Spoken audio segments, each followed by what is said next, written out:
আসসালামু আলাইকুম। আজকে আমি নতুন আরও একটি রেসিপি নিয়ে চলে আসলাম। আমি আজকে মাত্র 12 টাকা খরচ করে 1 কেজি মিষ্টি বানিয়ে দেখাবো।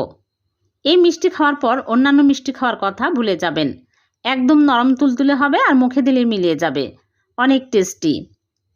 আশা করছি ভালো লাগবে। ভালো লাগলে লাইক কমেন্ট শেয়ার করে দিবেন। তাহলে চলুন দেখে নিই।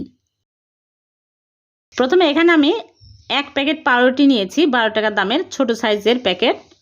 এখন আমি এই পাউরুটিগুলো হাত দিয়ে এরকম করে ছিঁড়ে ছিঁড়ে নিচ্ছি। আপনারা যদি আর বেশি বানাতে চান তাহলে আর বেশি করে নেবেন।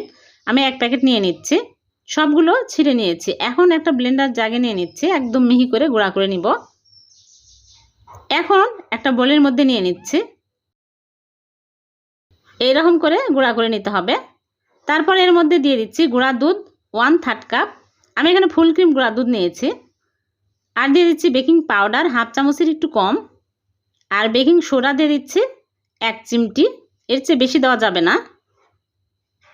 আর ঘি দিয়ে দিচ্ছি 2 চামচ।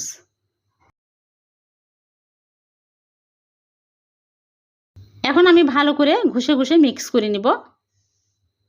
একটু সময় নিয়ে ভালো করে মিক্স করে নিতে হবে। তারপরে এখানে আমি লিকুইড দুধ নিয়েছি, আগে জাল দিয়ে ঠান্ডা করে নিয়েছি। অল্প অল্প করে দিব আর মিক্স করব। এখানে সামান্য পরিমাণে দুধ লেগেছে। এইরকম হবে ডোটা, একদম নরমও না আবার শক্তও না। এখন 5 মিনিট ঢেকে রাখবো। 5 মিনিট পর আমি আরেকটু মথে নেব।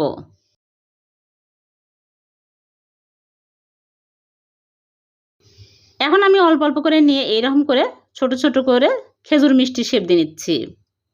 একদম স্মুথ করে মিষ্টিগুলো বানিয়ে নিতে হবে। আপনারা চাইলে বড় করে বানাতে পারেন, আবার চাইলে চমচমাও বানাতে পারেন। আমি এইরকম করে সবগুলো বানিয়ে নিব। দেখুন সবগুলো বানানো হয়ে গেছে। এখন এই মিষ্টিগুলো আমি তেলে ভেজে নেব। আগে থেকে চুলায় প্যানে তেল দিয়ে তেল হালকা গরম করে নিয়েছি, একটা একটা করে দিয়ে দিচ্ছি। বেশি হাই হিটে কিন্তু মিষ্টি ভাজা যাবে না, মিডিয়াম আঁচে করে মিষ্টিগুলো ভেজে নিতে হবে। এখন আমি উল্টে পাল্টে ভেজে নেব। একটু সময় নিয়ে ভালো করে ভেজে নেবেন।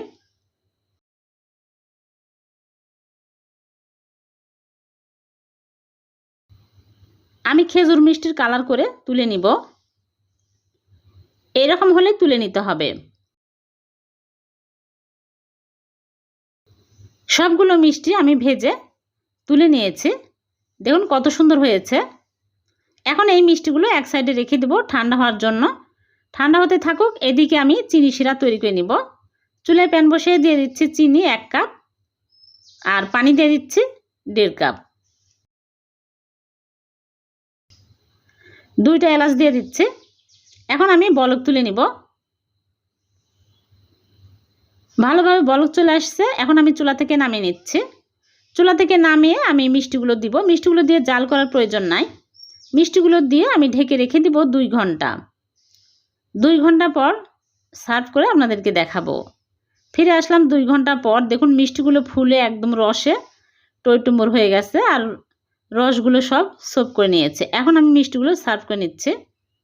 দেখলেন তো কত সহজে হয়ে গেল। আমি উপর দিয়ে মাওয়া ছিটিয়ে দিয়েছি।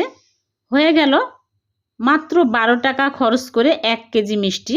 আমি একটা মিষ্টি কেটে আপনাদেরকে দেখাচ্ছি কতটা নরম তুলতুলে রস ঢুকেছে। এই মিষ্টি খাওয়ার পর অন্যান্য মিষ্টি খাওয়ার কথা ভুলে যাবেন, এতটাই টেস্টি হয়।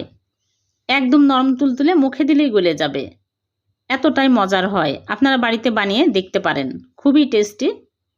একটা খেলে মন ভরবে না, এতটাই টেস্টি হবে। আর যদি ভিডিওটি ভালো লেগে থাকে লাইক কমেন্ট শেয়ার করে দিবেন, অন্যকে দেখার সুযোগ করে দিবেন। আর এরকম সহজ নতুন নতুন রেসিপি পেতে চ্যানেলটিকে সাবস্ক্রাইব করে চ্যানেলের সাথে থাকবেন। আর পেজ থেকে দেখে থাকলে পেজটিকে ফলো দিয়ে রাখবেন। আবার দেখা হবে। আল্লাহ হাফেজ।